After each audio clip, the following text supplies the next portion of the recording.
ప్రభువు నామానికి స్తోత్రం. ప్రతిరోజు వినడం ద్వారా ఒక సంవత్సరానికి బైబిల్ చదవడానికి ఈ ఛానల్ సహాయపడుతుంది. Please subscribe and support. హృదయపూర్వక ధన్యవాదాలు. నేటి వేద భాగం ఇప్పుడు tune in, Spotify, Amazon music మరియు యూట్యూబ్ మ్యూజిక్ లో కూడా అందుబాటులో ఉంది. Please follow us. లేవియకాండము 13వ అధ్యాయము. మరియు యెహోవా మోషే అహరోనులకు ఇలాగు సెలవిచ్చెను. ఒకని దేహ చర్మమందు వాపుగాని పక్కుగాని నిగనిగలాడు మచ్చగాని ఇండి వాని దేహ చర్మమందు కుష్టుపొడ వంటిది కనబడిన ఎడల యాజకుడైన అహరోను నొద్దకైనను యాజకులైన అతని కుమారులలో ఒకని యొద్దకైనను వాని తీసుకుని రావలెను. ఆ యాజకుడు వాని దేహ చర్మమందున్న ఆ పొడను చూడగా ఆ పొడ యందలి వెంట్రుకలు తెల్లబారిన ఎడలను ఆ పొడ అతని దేహ చర్మము కంటే పల్లముగా కనబడిన ఎడలను అది కుష్టుపొడ. యాజకుడు వాని చూచి అపవిత్రుడని నిర్ణయింపవలెను. నిగనిగలాడు మచ్చ చర్మముల కంటే పల్లము కాక వాని దేహ చర్మమందు తెల్లగా కనబడిన ఎడలను దాని వెండ్రుకలు తెల్లబారకున్న ఎడలను ఆ యాజకుడు 7 దినములు ఆ పొడగల వానిని కడగా ఉంచవలెను. 7వ నాడు యాజకుడు వానిని చూడవలెను. ఆ పొడ చర్మమందు వ్యాపింపక అట్లే ఉండిన ఎడల యాజకుడు మరి 7 దినములు వాని కడగా ఉంచవలెను. 7వ నాడు యాజకుడు రెండవసారి వాని చూడవలెను. అప్పుడు ఆ పొడ చర్మమందు వ్యాపింపక అదే తీరున ఉండిన ఎడల యాజకుడు వానిని పవిత్రుడని నిర్ణయింపవలెను. అది పక్కే. వాడు తన బట్టలు ఉతుకుకొని పవిత్రుడగును. అయితే వాడు తన శుద్ధి విషయము యాజకునికి కనబడిన తరువాత ఆ పక్కు చర్మమందు విస్తారముగా వ్యాపించిన ఎడల వాడు రెండవసారి యాజకునికి కనబడవలెను. అప్పుడు ఆ పక్కు చర్మమందు వ్యాపించిన ఎడల యాజకుడు వాడు అపవిత్రుడని నిర్ణయింపవలెను. కుష్టుపొడ యొకనికి కలిగిన ఎడల యాజకుని యొద్దకు వానిని తీసుకుని రావలెను. యాజకుడు వాని చూడగా తెల్లని వాపు చర్మమందు కనబడిన ఎడలను అది వెంట్రుకలను తెల్లబారిన ఎడలను వాపులో పచ్చి మాంసము కనబడిన ఎడలను అది వాని దేహ చర్మమందు పాతదైన కుష్ఠము గనుక యాజకుడు వాడు అపవిత్రుడని నిర్ణయింపవలెను. వానిని కడగా ఉంచకూడదు. వాడు అపవిత్రుడు. కుష్ఠము చర్మమందు విస్తారముగా పుట్టినప్పుడు యాజకుడు చూచినంత వరకు ఆ పొడగలవాని తల మొదలుకొని పాదముల వరకు కుష్ఠము వాని చర్మమంతయు వ్యాపించి ఉండిన ఎడల యాజకుడు వానిని చూడవలెను. ఆ కుష్ఠము వాని దేహమంతటా వ్యాపించిన ఎడల ఆ పొడగలవాడు పవిత్రుడని నిర్ణయింపవలెను. వాని ఒళ్లంతయు తెల్లబారెను. వాడు పవిత్రుడు.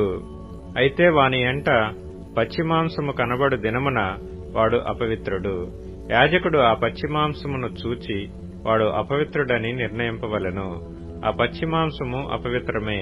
అది కుష్ఠము. అయితే ఆ పచ్చిమాంసము ఆరి తెల్లబారిన ఎడల వాడు యాజకుని యొద్దకు రావలెను. యాజకుడు వాని చూడగా ఆ పొడ తెల్లబారిన ఎడల యాజకుడు ఆ పొడ పవిత్రమని నిర్ణయింపవలెను. వాడు పవిత్రుడు.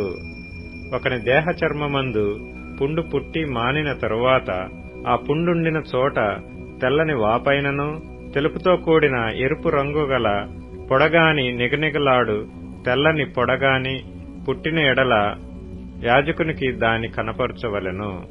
యాజకుడు దాని చూచినప్పుడు అతని చూపునకు అది చర్మము కంటే పల్లముగా కనబడిన ఎడలను దాని వెంట్రుకలు తెల్లబారి ఎండిన ఎడలను యాజకుడు వాడు అపవిత్రుడని నిర్ణయింపవలెను. అది ఆ పుంటి వలన పుట్టిన కుష్టుపొడ. యాజకుడు దాని చూచినప్పుడు దానిలో తెల్లని వెంట్రుకలు లేకపోయిన ఎడలను అది చర్మము కంటే పల్లము కాక కొంచెము నయముగా కనబడిన ఎడలను యాజకుడు 7 దినములు వానిని ప్రత్యేకముగా ఉంచవలెను. అది చర్మమందు విస్తారముగా వ్యాపించిన ఎడల యాజకుడు వాడు అపవిత్రుడని నిర్ణయింపవలెను. అది కుష్టుపొడ.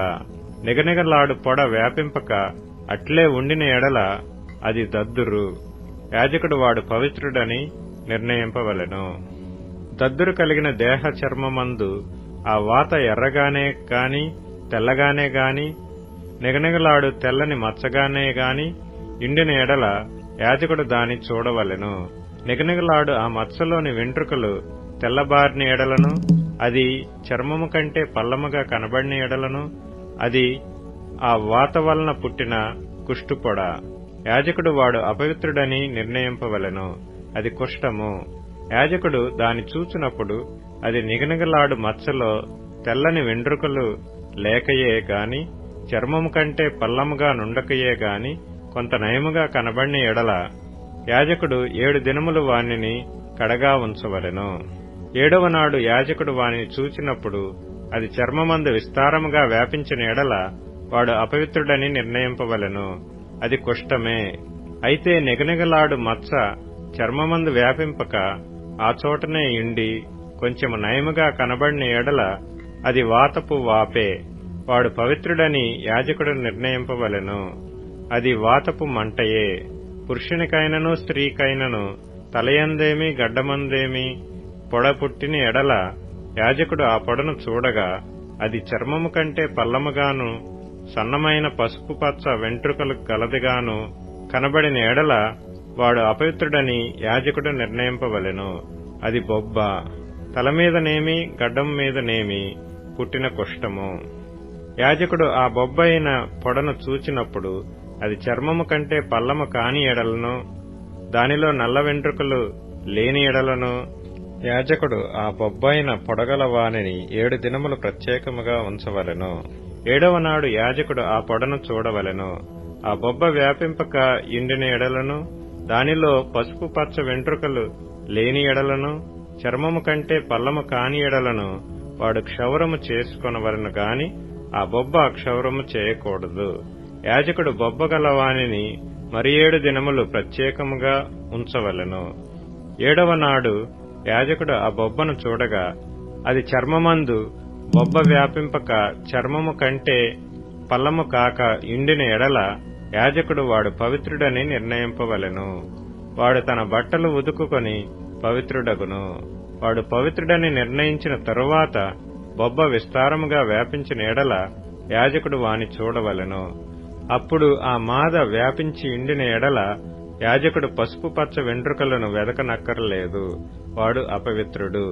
అయితే నిలిచిన ఆ మాదలో నల్ల వెంట్రుకలు పుట్టిన ఎడల ఆ మాద బాగుపడెను, వాడు పవిత్రుడు. యాజకుడు వాడు పవిత్రుడని నిర్ణయింపవలెను. మరియు పురుషుని దేహపు చర్మమందేమి స్త్రీ దేహపు చర్మమందేమి నిగనిగలాడు మచ్చలు అనగా నిగనిగలాడు తెల్లని మచ్చలు పుట్టిన ఎడల యాజకుడు వానిని చూడవలెను. వారి దేహ చర్మమందు నిగనిగలాడు మచ్చలు వాడి ఎండిన ఎడల అది చర్మమందు పుట్టిన యొక్క పొక్కు, వాడు పవిత్రుడు. తల వెంట్రుకలు రాలినవాడు బట్టతలవాడు, అయినను వాడు పవిత్రుడు. ముఖం వైపున తల వెంట్రుకలు రాలినవాడు బట్ట నొసటివాడు, వాడు పవిత్రుడు. అయినను బట్టతలయందే గాని బట్ట నొసటియందే గాని ఎర్రగా నుండు తెల్లని పొడ పుట్టిన ఎడల అది వాని బట్టతలయందైనను బట్ట నొసటియందైనను పుట్టిన కుష్ఠము. యాజకుడు వానిని చూడవలెను. కుష్ఠము దేహ చర్మమందు కనబడినట్లు ఆ పొడ వాపు చూపునకు వాని బట్టతలయందైనను వాని బట్ట నొసటియందైనను ఎర్రగా నుండు తెల్లని పొడయైన ఎడల వాడు కుష్ఠరోగి, వాడు అపవిత్రుడు. యాజకుడు వాడు బొత్తిగా అపవిత్రుడని నిర్ణయింపవలెను, వాని కుష్ఠము వాని తలలోనున్నది. ఆ పొడగల కుష్ఠరోగి వస్త్రములను చింపివేయవలెను, వాడు తల విరియబోసుకొనవలెను. వాడు తన పై పెదవిని కప్పుకొని అపవిత్రుడను అపవిత్రుడను అని బిగ్గరగా పలకవలెను. ఆ పొడ వానికి కలిగిన దినములన్నీయు వాడు అపవిత్రుడై ఇండును. వాడు అపవిత్రుడు గనుక ప్రత్యేకముగానే నివసింపవలెను. వాని నివాసము పాళెమునకు వెలుపల ఉండవలెను.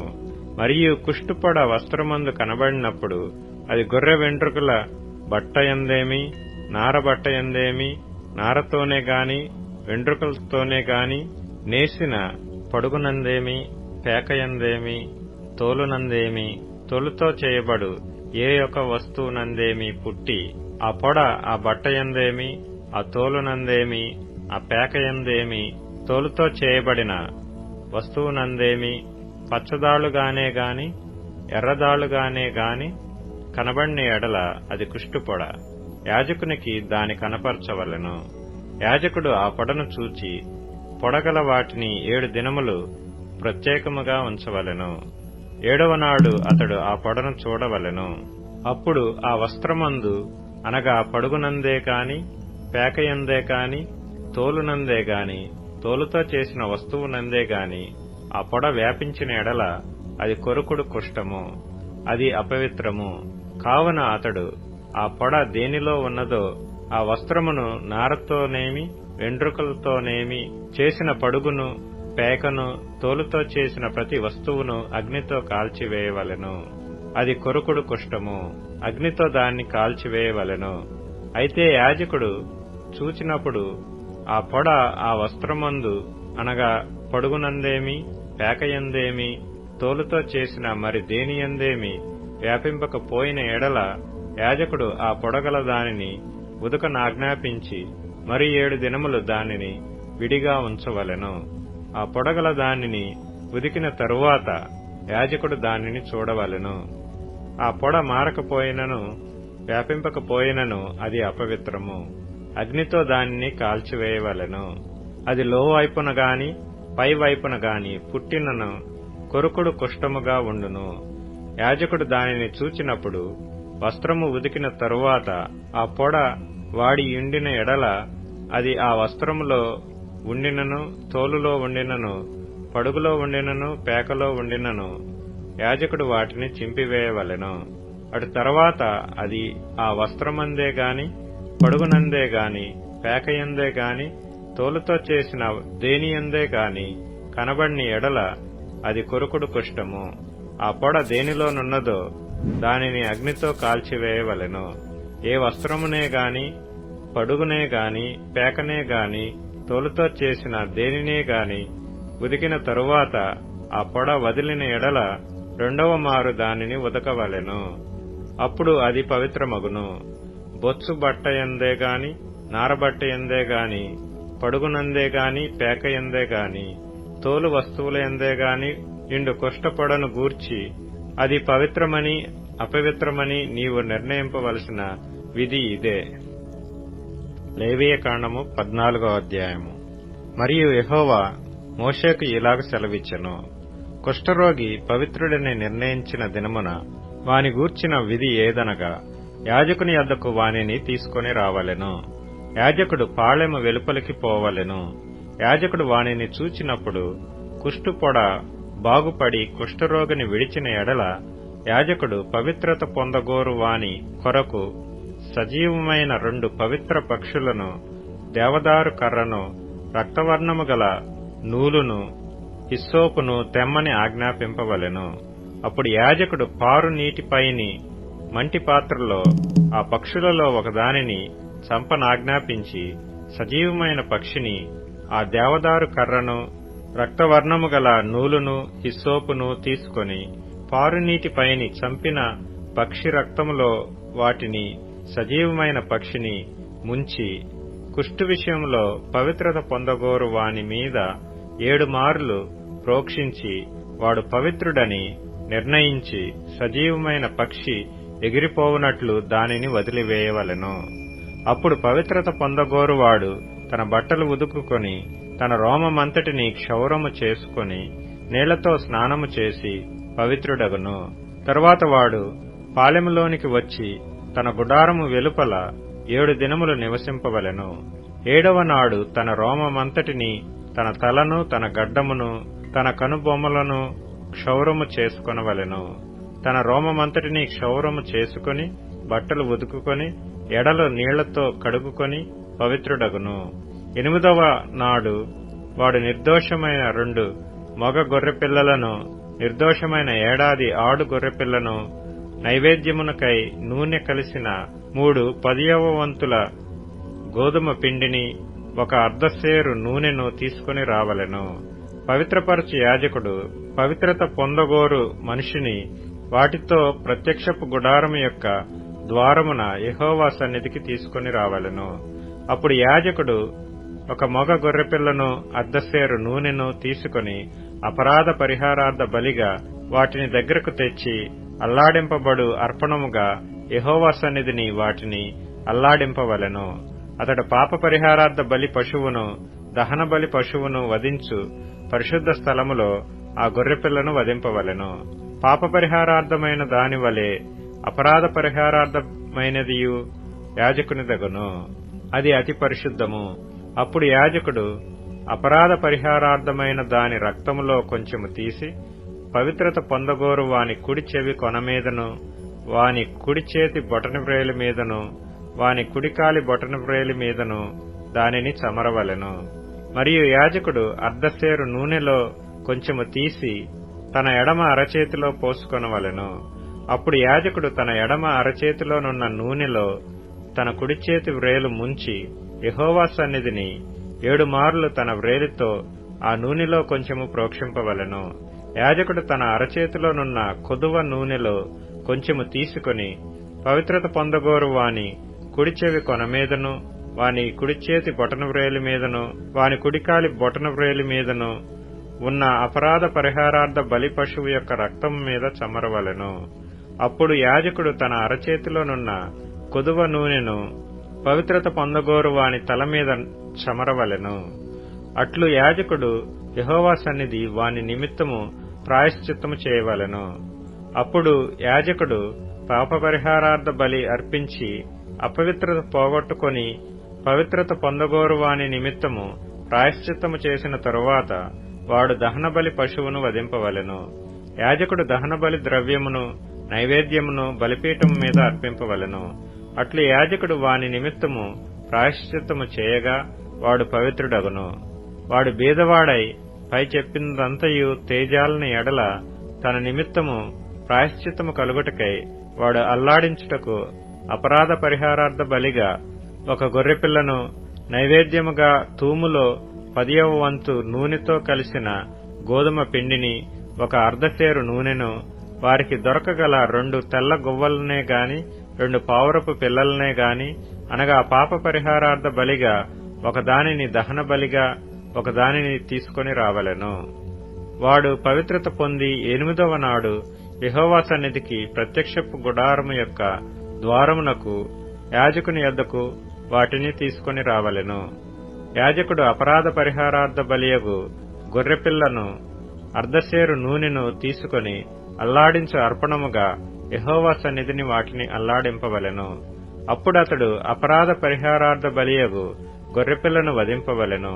యాజకుడు ఆ అపరాధ పరిహారార్థ బలి పశువు యొక్క రక్తములో కొంచెము తీసుకొని పవిత్రత పొందగోరు వాని కుడి చెవి కొన మీదను, వాని కుడి చేతి బొటనవ్రేలి మీదను, వాని కుడికాలి బొటనవ్రేలి మీదను దానిని చమరవలెను.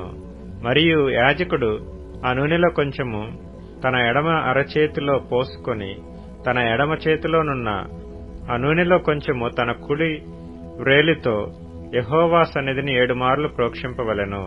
మరియు యాజకుడు తన అరచేతిలోనున్న నూనెలో కొంచెము పవిత్రత పొందగోరు వాని కుడి చెవి కొన మీదను, వాని కుడి చేతి బొటనవ్రేలి మీదను, వాని కుడికాలి బొటనవ్రేలి మీదను ఆ అపరాధ పరిహారార్థ బలి పశువు యొక్క రక్తమున్న చోటను వేయవలెను. యాజకుని అరచేతిలోనున్న కొదువ నూనెను అతడు పవిత్రత పొందగోరు వానికి యెహోవా సన్నిధిని ప్రాయశ్చిత్తము కలుగజేయుటకు వాని తల మీద పోయవలెను.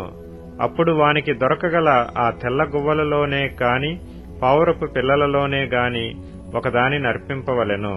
తన నైవేద్యము గాక వాటిలో తనకు దొరకగల పాప పరిహారార్థ బలిగా ఒకదానిని దహన బలిగా ఒకదానిని అర్పింపవలెను. అట్లు యాజకుడు పవిత్రత పొందగోరు వాని నిమిత్తము యెహోవా సన్నిధిని ప్రాయశ్చిత్తము చేయవలెను. కుష్టుపొడ కలిగిన వాడు పవిత్రత పొందతగిన వాటిని సంపాదింపలేని ఎడల వాని విషయమైన విధి ఇదే.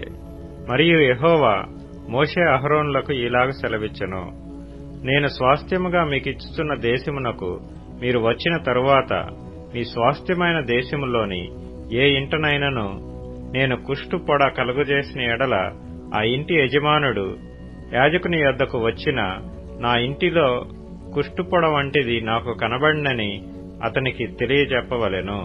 అప్పుడు ఆ ఇంటనున్నది యావత్తును అపవిత్రము కాకుండునట్లు యాజకుడు ఆ కుష్టుపొడను చూచుటకు రాక మునుపు అతడు ఆ ఇల్లు వట్టిదిగా చేయ నాజ్ఞాపింపవలెను.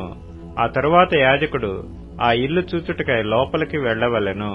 అతడు పొడ చూచినప్పుడు ఆ పొడ ఇంటి గోడల యందు పచ్చదాళ్లుగానైనను ఎర్రదాళ్లుగానైనను ఉండు పల్లపు చారలు గలదై గోడ కంటే పల్లముగా ఉండిన ఎడల యాజకుడు ఆ ఇంట నుండి ఇంటి వాకిటికి బయలువెళ్లి ఆ ఇల్లు 7 దినములు మూసి ఉంచవలెను. 7వ నాడు యాజకుడు తిరిగి వచ్చి దానిని చూడవలెను. అప్పుడు ఆ పొడ ఇంటి గోడల యందు వ్యాపించినదైన ఎడల యాజకుని సెలవు చొప్పున ఆ పొడగల రాళ్లను ఊడదీసి ఊరి వెలుపలనున్న అపవిత్ర స్థలమున పారవేయవలెను. అప్పుడతడు ఆ ఇంటి లోపలను చుట్టూ గోడలను గీయింపవలెను. వారు గీసిన పెళ్లలను ఊరి వెలుపలనున్న అపవిత్ర స్థలమున పారబోసి వేరు రాళ్లను తీసుకొని ఆ రాళ్లకు ప్రతిగా చేర్పవలెను. అతడు వేరు అడసును తెప్పించి ఆ ఇంటి గోడకు పూయింపవలెను.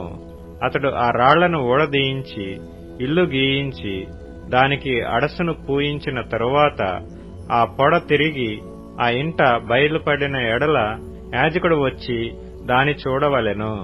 అప్పుడు ఆ పొడ ఆ ఇంట వ్యాపించిన ఎడల అది ఆ ఇంటిలో కొరుకుడు కుష్టము, అది అపవిత్రము. కాబట్టి అతడు ఆ ఇంటిని, దాని రాళ్లను, కర్రలను, సున్నమంతటిని పడగొట్టించి ఊరి వెలుపలనున్న అపవిత్ర స్థలమునకు వాటిని మోయించి పారబోయింపవలెను. మరియు ఆ ఇల్లు పాడు విడిచిన దినములన్నీయు దానిలో ప్రవేశించువాడు సాయంకాలము వరకు అపవిత్రుడగును. ఆ ఇంట పండుకొనువాడు తన బట్టలు ఉతుక్కుకొనవలెను. ఆ ఇంట భోజనము చేయువాడు తన బట్టలు ఉతుక్కుకొనవలెను. యాజకుడు వచ్చి లోపల ప్రవేశించి చూచునప్పుడు ఆ ఇంటికి అడుసు వేసిన తరువాత ఆ పొడ ఇంటిలో వ్యాపింపకపోయిన ఎడల పొడ బాగుపడిన గనుక ఆ ఇల్లు పవిత్రమని యాజకుడు నిర్ణయింపవలెను. ఆ ఇంటి కొరకు పాప పరిహారార్థ బలి అర్పించుటకు అతడు 2 పక్షులను, దేవదారు కర్రను, రక్తవర్ణపు నూలును, హిస్సోపును తీసుకొని పారునీటిపైన మంటి పాత్రలో ఆ పక్షులలో ఒకదానిని వధించి ఆ దేవదారు కర్రను, హిస్సోపును, రక్తవర్ణపు నూలును సజీవమైన పక్షిని తీసుకొని వధింపబడిన పక్షి రక్తములోను పారు నీటిలో వాటిని ముంచి ఆ ఇంటి మీద 7 మార్లు ప్రోక్షింపవలెను. అట్లు ఆ పక్షి రక్తముతోనూ ఆ పారు నీటితోనూ సజీవమైన పక్షితోనూ దేవదారు కర్రతోనూ హిస్సోపుతోనూ రక్తవర్ణపు నూలుతోనూ ఆ ఇంటి విషయంలో పాప పరిహారార్థ బలి అర్పింపవలెను. అప్పుడు సజీవమైన పక్షిని ఊరి వెలుపల నెగర విడువవలెను. అట్లు అతడు ఆ ఇంటికి ప్రాయశ్చిత్తము చేయగా అది పవిత్రమగును. ప్రతి విధమైన కుష్టుపొడను గూర్చియు, బొబ్బను గూర్చియు, వస్త్రకుష్టమును గూర్చియు, వస్త్రమునకైనను ఇంటికైనను కలుగు కుష్టమును గూర్చియు, వాపును గూర్చియు, పక్కును గూర్చియు, నిగనిగలాడు మచ్చను గూర్చియు ఒకడు ఎప్పుడు అపవిత్రుడగునో ఎప్పుడు పవిత్రుడగునో తెలియజేయుటకు ఇది కుష్టమును గూర్చిన విధి. అపోస్తలుల కార్యములు 3వ అధ్యాయం. పగలు 3 గంటలకు ప్రార్థన కాలమున పేతురును యోహానును దేవాలయమునకు ఎక్కి వెళ్ళుచుండగా పుట్టినది మొదలుకొని కుంటివాడైన ఒక మనుష్యుడు మోసికొనుబోబడుచుండెను. వారు దేవాలయములోనికి వెళ్ళు వారిని భిక్షమడుటకు కొందరు ప్రతిదినము వానిని శృంగారమను దేవాలయపు ద్వారమునొద్ద ఉంచుచూ వచ్చిరి. పేతురును యోహానును దేవాలయములో ప్రవేశింపబోవునప్పుడు వాడు చూచి భిక్షమడుగగా పేతురును యోహానును వానిని తేరి చూచి మా తట్టు చూడుమనిరి. వాడు వారి యొద్ద ఏమైనా దొరుకునను కనిపెట్టుచు వారి యందు లక్ష్యముంచెను. అంతట పేతురు, వెండి బంగారములు నా యొద్ద లేవు గాని నాకు కలిగినదే నీకిచ్చుచున్నాను. నజరేయుడైన యేసుక్రీస్తు నామమున నడువుమని చెప్పి వాని కుడి చెయ్యి పట్టుకొని లేవనెత్తెను. వెంటనే వాని పాదములను చీలమండలములను బలము పొందెను. వాడు దిగ్గున లేచి నిలిచి నడిచెను. నడుచుచు గంతులు వేయుచు దేవుని స్తుతించుచు వారితో కూడా దేవాలయములోనికి వెళ్ళెను. వాడు నడుచుచు దేవుని స్తుతించుట ప్రజలందరూ చూచి శృంగారమను దేవాలయపు ద్వారమునొద్ద భిక్షము కొరకు కూర్చుండిన వాడు వీడే అని గుర్తెరిగి వానికి జరిగిన దానిని చూచి విస్మయముతో నిండి పరవశులైరి. వాడు పేతురును యోహానును పట్టుకొని ఉండగా ప్రజలందరూ విస్మయముంది సొలొమోను దను మంటపములో ఉన్న వారి యొద్దకు గుంపుగా పరుగెత్తి వచ్చిరి. పేతురు దీనిని చూచి ప్రజలతో ఇట్లనెను, ఇశ్రాయేలులారా, మీరు వీని విషయమై ఎందుకు ఆశ్చర్యపడుచున్నారు? మా సొంత శక్తి చేతనైనను భక్తి చేతనైనను నడవమని వీనికి బలమిచ్చినట్టుగా మీరెందుకు మా తట్టు తీరి చూచుచున్నారు? అబ్రహాము, ఇస్సాకు, యాకోబు అనువారి దేవుడు అనగా మన పితరుల దేవుడు తన సేవకుడైన యేసును మహిమపరిచి ఉన్నాడు. మీరాయనను అప్పగించితిరి. పిలాతు ఆయనను విడుదల చేయుటకు నిశ్చయించినప్పుడు మీరు అతని ఎదుట ఆయనను నిరాకరించితిరి. మీరు పరిశుద్ధుడును నీతిమంతుడునైన వానిని నిరాకరించి నరహంతకుడైన మనుష్యుని మీకు అనుగ్రహింపుమని అడిగితిరి. మీరు జీవాధిపతిని చంపితిరి గాని దేవుడు ఆయనను మృతులలో నుండి లేపెను. అందుకు మేము సాక్షులము. ఆయన నామమందలి విశ్వాసము మూలముగా ఆయన నామమే మీరు చూచి ఎరిగియున్న వీనిని బలపరిచెను. ఆయన వలన కలిగిన విశ్వాసమే మీ అందరి ఎదుట వీనికి ఈ పూర్ణ స్వస్థత కలగజేసెను. సహోదరులారా, మీరును మీ అధికారులను తెలియక చేసితిరని నాకు తెలియను. అయితే దేవుడు తన క్రీస్తు శ్రమపడునని సమస్త ప్రవక్తల నోట ముందుగా ప్రచురపరిచిన విషయములను ఇలాగు నెరవేర్చెను. ప్రభు సముఖము నుండి విశ్రాంతి కాలములు వచ్చునట్లును మీ కొరకు నియమించిన క్రీస్తు యేసును ఆయన పంపునట్లును మీ పాపములు తుడిచివేయబడుట నిమిత్తమును మారుమనస్సు నుండి తిరుగుడి. అన్నిటికీ కుదురుబాటు కాలములు వచ్చునని దేవుడు ఆది నుండి తన పరిశుద్ధ ప్రవక్తల నోట పలికించెను. అంతవరకు యేసు పరలోక నివాసి అయ్యుండుట ఆవశ్యకము. మోషే ఇట్లనెను, ప్రభువైన దేవుడు నా వంటి ఒక ప్రవక్తను మీ సహోదరులలో నుండి మీ కొరకు పుట్టించును. ఆయన మీతో ఏమి చెప్పినను అన్ని విషయములలో మీరాయన మాట వినవలెను. ఆ ప్రవక్త మాట విననివాడు ప్రజలలో ఉండకుండా సర్వనాశనమగును అనెను.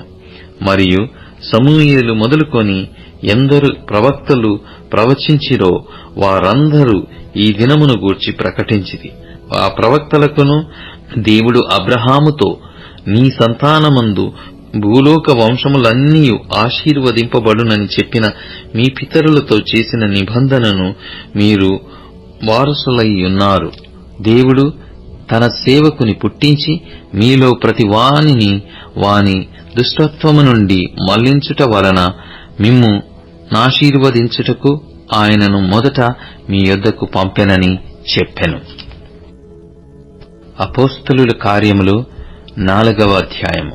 వారు ప్రజలతో మాటలాడుచుండగా యాజకులను దేవాలయపు అధిపతియు సద్దూకయ్యులను వారు ప్రజలకు బోధించుటయు యేసును బట్టి మృతులలో నుండి పునరుత్థానము కలుగునని ప్రకటించుటయు చూచి కలవరపడి వారి మీదికి వచ్చి వారిని బలాత్కారముగా పట్టుకొని సాయంకాలమైనందున మరునాటి వరకు వారిని కావలిలో ఉంచిరి.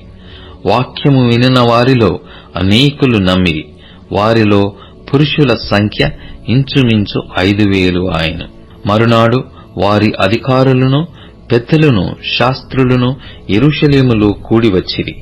ప్రధాన యాజకుడైన అన్నయు కయపయు యోహానును అలెగ్జాంద్రును ప్రధాన యాజకుని బంధువులందరూ వారితో కూడా ఉండిరి.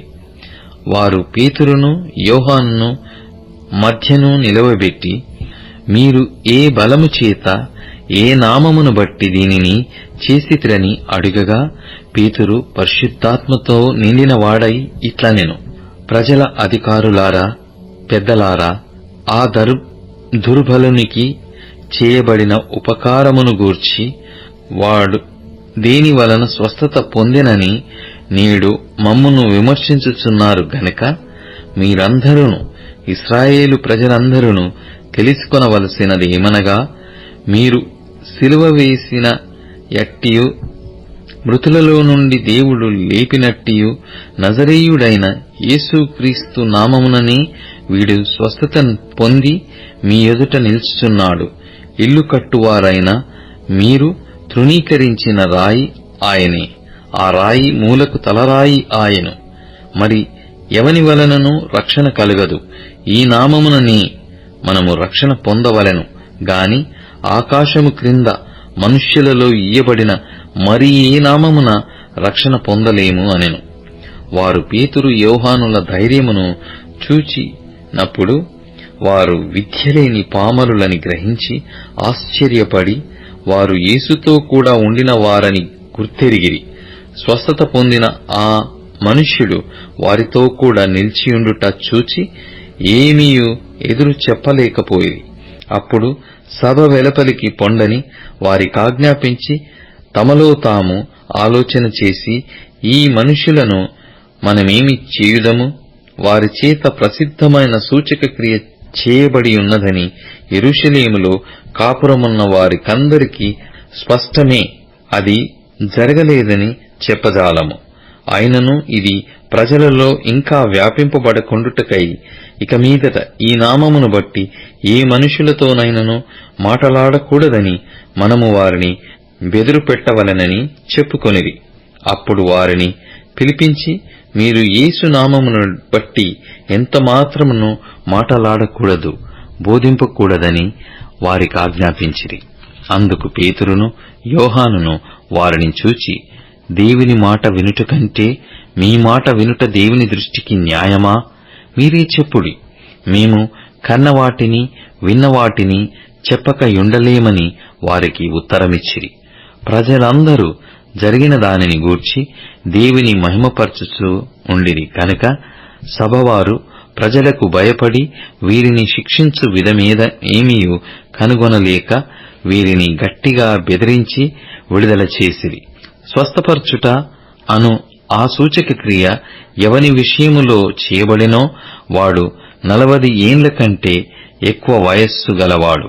వారు విడుదల నుండి తమ స్వజనుల యొద్దకు వచ్చి ప్రధాన యాజకులను పెద్దలను తమతో చెప్పిన మాటలనన్నిటినీ వారికి తెలిపిరి.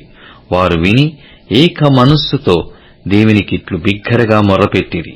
నాథా, నీవు ఆకాశమును భూమిని సముద్రమును వాటిలోని సమస్తమును కలుగజేసిన వాడవు. అన్యజనులు ఏల అల్లరి చేసిరి? ప్రజలెందుకు వ్యర్థమైన ఆలోచనలు పెట్టుకొనిరి?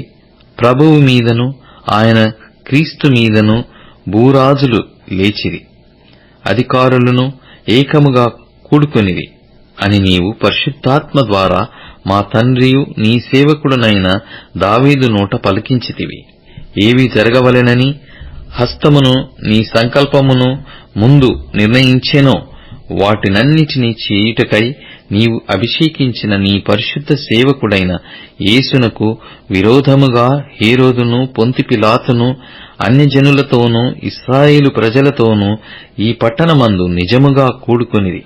ప్రభువా, ఈ సమయమునందు వారి బెదిరింపులు చూచి రోగులను స్వస్థపరచుటకును నీ పరిశుద్ధ సేవకుడైన యేసు నామము ద్వారా సూచక క్రియలను మహత్కార్యములను చేయుటకును నీ చెయ్యి చాచియుండగా నీ దాసులు బహుధైర్యముగా నీ వాక్యమును బోధించున్నట్లు అనుగ్రహించుము. వారు ప్రార్థన చేయగానే వారు కూడియున్న చోటు కంపించెను. అప్పుడు వారందరూ పరిశుద్ధాత్మతో నిండిన వారై దేవుని వాక్యమును ధైర్యముగా బోధించిరి. విశ్వసించిన వారందరూ ఏక హృదయమును ఏకాత్మయు గలవారయ్యుండిరి. ఎవడునూ తనకు కలిగిన వాటిలో ఏదియు తనదని అనుకొనలేదు. వారికి కలిగినదంతయు వారికి సమిష్టిగా ఉండెను. ఇదియుగాక అపోస్తలులు బహు బలముగా ప్రభువైన యేసు పునరుత్థానమును గూర్చి సాక్ష్యమిచ్చిరి. దైవకృప అందరి యందు అధికముగా ఉండెను. భూములైనను ఇండ్లైనను కలిగిన వారందరూ వాటిని అమ్మిన వాటి వెల తెచ్చి అపోస్తలుల పాదముల యొద్ద పెట్టుచూ వచ్చిరి. వారు ప్రతి వానికి వాని అక్కర కొలది పంచిపెట్టిరి గనుక వారిలో ఎవనికిని కదువలేకపోయెను. కుప్రలో పుట్టిన లేవీయుడకు యోసేపు అను ఒకడుండెను. అతనికి అపోస్తలుల హెచ్చరిక పుత్రుడు అని అర్థమిచ్చు బర్నబా అను పేరు పెట్టియుండిరి. ఇతడు భూమిగలవాడయుండి దానిని అమ్మి దాని వెల తెచ్చి అపోస్తలుల పాదముల యొద్ద పెట్టెను. శూరుడా, చేసిన కీడును బట్టి నీవెందుకు అతిశయపడుచున్నావు? దేవుని కృప నిత్యముండును. మోసము చేయువాడా, వాడిగల మంగళ కత్తివలే నీ నాలుక నాశనము నుద్దేశించుచున్నది. మేలు కంటే కీడు చేయుటయు, నీతి పలుకుట కంటే అబద్ధము చెప్పుటయు నీకిష్టము. కపటమైన నాలుక గలవాడా, అధిక నాశనకరములైన మాటలే నీకిష్టము. కావున దేవుడు సదాకాలము నిన్ను అణగగొట్టును. నిన్ను పట్టుకొని ఆయన నీ గుడారములో నుండి నిన్ను పెళ్లగించును. సజీవుల దేశములో నుండి నిన్ను నిర్మూలము చేయును. నీతిమంతులు చూసి భయభక్తులు కలిగి, ఇదిగో దేవుని తనకు దుర్గముగా నుంచుకొనక, తన ధన సమృద్ధియందు నమ్మిక యుంచి తన చేటును బలపర్చుకొనినవాడు వీడేయని చెప్పుకొనుచు వానిని చూచి నవ్వుదురు. నేనైతే దేవుని మందిరములో పచ్చని ఒలీవ చెట్టువలెనున్నాను. నిత్యము దేవుని కృపయందు నమ్మికయుంచుచున్నాను. నీవు దాని నెరవేర్చితివి గనుక నేను నిత్యము నిన్ను స్తుతించెదను. నీ నామము నీ భక్తుల దృష్టికి ఉత్తమమైనది. నేను దాన్ని స్మరించి కనిపెట్టుచున్నాను. ఇప్పుడు tune in, Spotify, Amazon music మరియు యూట్యూబ్ మ్యూజిక్ లో కూడా అందుబాటులో ఉంది. Please follow us.